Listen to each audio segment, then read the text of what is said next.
Agora vamos começar aqui nossa aula de física, né, para esse grande projeto para o futuro aí, todo mundo especialista da aeronáutica, certo? Tranquilo? E para começar essa parte da mecânica, a gente começa com o estudo do movimento. A gente tem que entender o que é movimento. E nessa primeira parte, a gente não está preocupado com o que gera o movimento. A gente só está preocupado com o movimento. Mais para frente a gente vai ver o gerador do movimento, beleza? Então vou apagar isso aqui, ó. Ah, coisa importante, informação importante, hein? Saiu já o edital da EAR, qual da prova, e as coisas vão cair, tudo aquilo. Tá nesse sitezinho bonito aí, certo? Lá para ler o edital, que é sempre importante, né, gente? Uma coisa que o pessoal não dá muita bola, que é para edital de concurso, mas é sempre importante para ninguém ser pego de surpresa com data nenhuma, prazo nenhum, certo? E a parte da mecânica que estuda o movimento é o que nós chamamos de cinemática.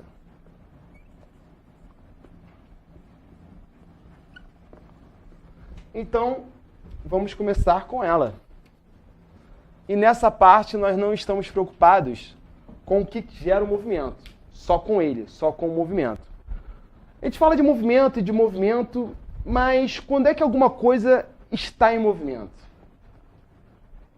A coisa que está em movimento para mim, necessariamente está em movimento para você? Não. Por quê? Porque movimento é uma coisa que é relativo. Depende de um referencial. Tem aquela coisa, o pessoal adora falar que na física tudo é relativo, né?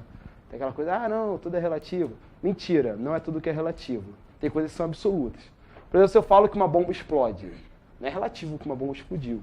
Ela explodiu, beleza? Agora, onde ela explodiu e a hora que ela explodiu podem ser relativas, certo? Então, o que acontece? Posição e movimento é uma coisa relativa, certo? Então, deslocamento e movimento são a mesma coisa, né? Uma coisa está em movimento, ela está se deslocando. Isso é relativo. Por exemplo, se eu falo que uma pessoa está no ônibus, ela está sentada dentro do ônibus, o ônibus que está em movimento, o ônibus está andando, certo? Está lá fazendo seu caminho, sua viagem. Essa pessoa que está sentada dentro do ônibus, ela está em movimento ou ela está parada? Ela está parada? E para você? Está na dúvida? Depende. A pessoa está parada? Mas está parada em relação a quê? Está parada em relação a outras pessoas que estão no ônibus. Então vamos pensar o seguinte. Lembra que eu falei que o movimento é relativo? Então essa pessoa que está dentro do ônibus e o ônibus está em movimento, ela está em movimento? Depende. A pergunta aqui é, depende. A segunda pergunta que a gente tem que se fazer é o quê? Ela está em movimento? Você tem que perguntar, depende, em relação a quê? Em relação ao que eu quero saber se está em movimento ou não. Certo? Porque pensar assim, ó, o ônibus está em movimento, não está? A pessoa está dentro do ônibus, não está? Se a pessoa está dentro do ônibus e o ônibus está em movimento e eu estou dentro do ônibus, eu não estaria em movimento também? Mas o ônibus está em movimento em relação ao quê? A rua. A quem está parado na rua, certo? Então, a pessoa que está dentro do ônibus, ela está em movimento em relação ao quê? A rua também. Pensa, se eu estou dentro do carro, se eu estou dentro do ônibus, se eu estou dentro do avião, e eles estão se movimentando, eu tenho o mesmo movimento deles. Pensa, se eu estou dentro de um carro a 20 km por hora, qual é a minha velocidade? 20 km por hora. Porque se eu estou dentro do carro, parado dentro do carro, eu tenho o mesmo movimento do carro. Show de bola? Então, se eu estou dentro do ônibus, parado dentro do ônibus, eu tenho o quê? O mesmo movimento do ônibus. Então, eu tenho o quê? Movimento em relação à rua, em relação a quem está parado lá de fora.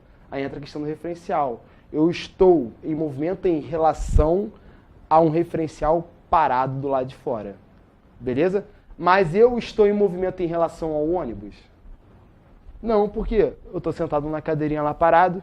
Se eu estou parado dentro do ônibus, eu não estou em movimento em relação ao ônibus. Beleza? Então o que a gente viu? Para uma pessoa está em movimento, ela tem que estar o quê? Mudando de posição em relação a alguém ou alguma coisa. Beleza? Porque, ó, vamos pensar. A caneta preta e a caneta vermelha, beleza? A caneta preta e a caneta vermelha, elas estão em movimento? Em relação a vocês. Vocês olhando a caneta preta e a caneta vermelha, elas estão em movimento? Estão por quê? Elas estão mudando de posição. Uma hora elas estão aqui na frente de vocês, outra elas estão mais à esquerda de vocês, não é isso? Beleza? Agora pensar, a caneta preta está em movimento em relação à caneta vermelha? Por quê? Exatamente, a caneta preta não sai do lado da vermelha. Se ela não sai do lado da vermelha, a vermelha sempre olha o quê? Na mesma posição. Então, viu como o movimento é relativo? Como o deslocamento é relativo? Eu posso estar em movimento em relação a alguma coisa e não estar em movimento em relação a outra. Show? Deu para entender isso?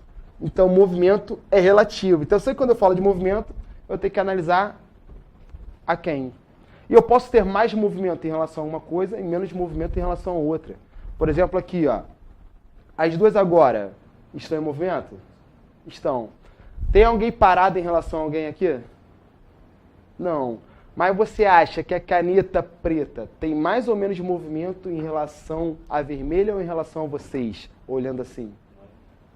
Ela tem menos, né? Por quê? Porque a vermelha também está indo para lá. Eu tenho as duas canetas indo para lá, só que a preta está indo mais rápido, não é isso? Mais veloz. Só que como a vermelha também está indo, quer dizer o quê? Que ela enxerga a preta indo um pouco menos veloz do que vocês que estão parados. Entende isso? A gente vai ver um pouco mais lá na frente, que aí seria um conceito de velocidade relativa.